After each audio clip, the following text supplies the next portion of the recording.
Hi guys, I hope you're all well. So today I just want to quickly talk to you guys about G protein coupled receptors. So it's really important to understand the mechanism of the different types of G protein coupled receptors to understand some of the effects of the ANS drugs that we're gonna go through in this series in pharmacology.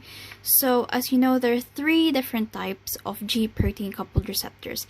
There's GQ, GI, and GS. Okay, so GQ, let's start with GQ. So for example, the alpha 1 adrenergic receptor is an example of a GQ coupled protein receptor, as well as the muscarinic type 1 and M3.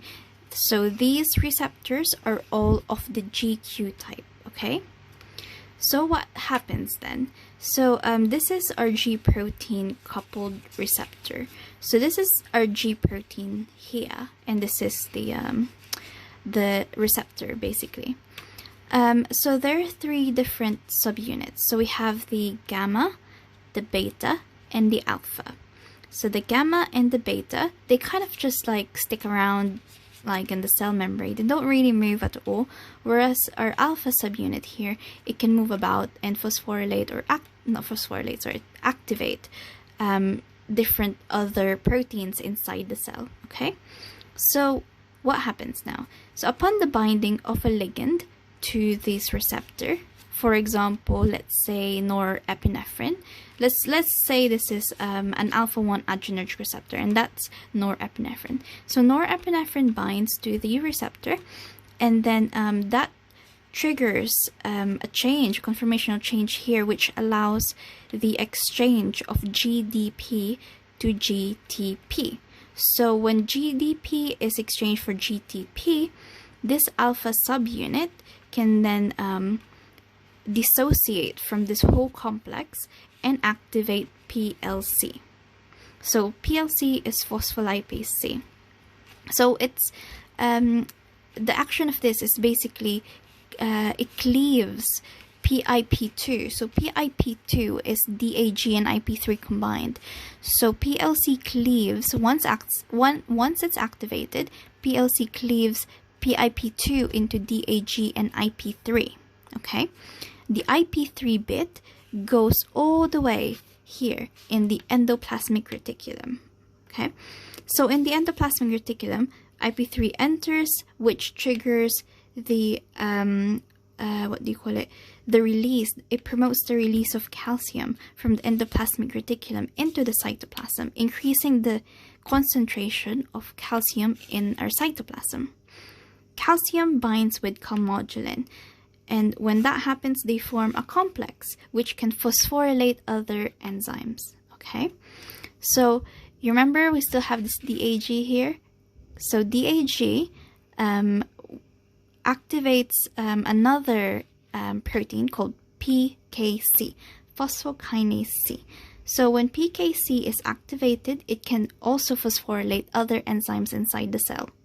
All right, so that's the GQ G protein coupled receptor. Moving on to the GS type, so an example would be the beta 1, 2, and 3 adrenergic receptors. They're all of the GS type of G protein coupled receptor. So let's imagine, again, this ligand is norepinephrine.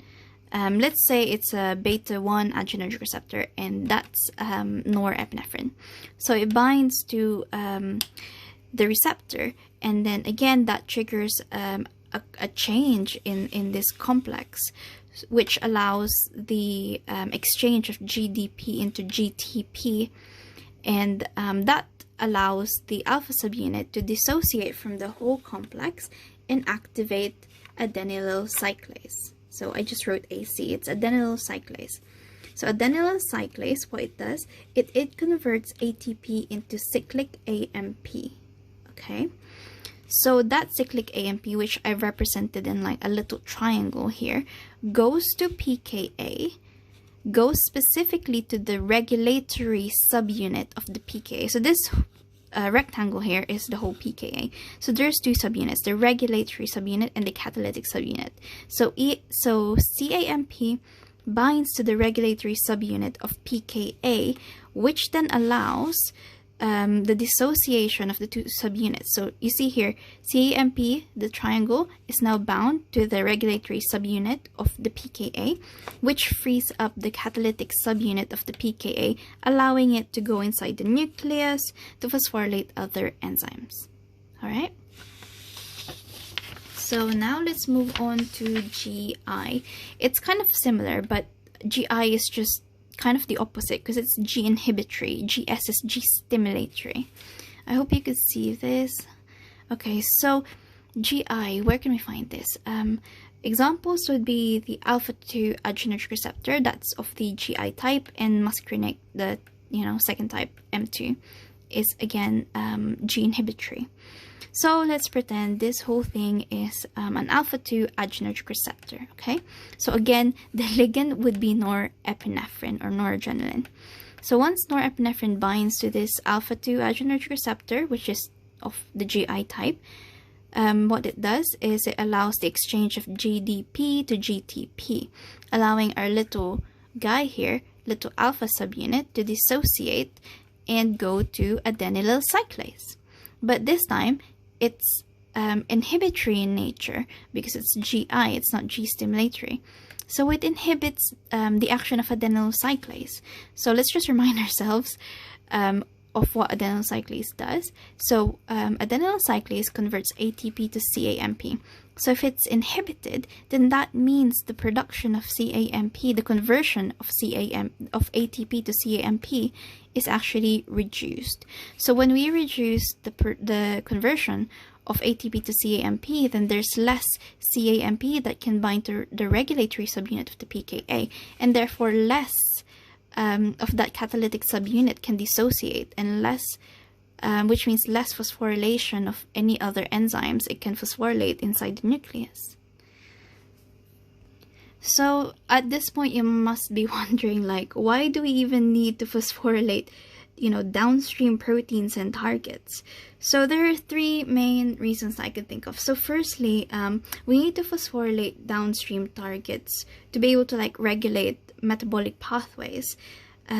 We also kind of need, the phosphorylation of downstream proteins or enzymes to regulate, for example, the permeability of our cell membrane to allow certain molecules in and out of the cell.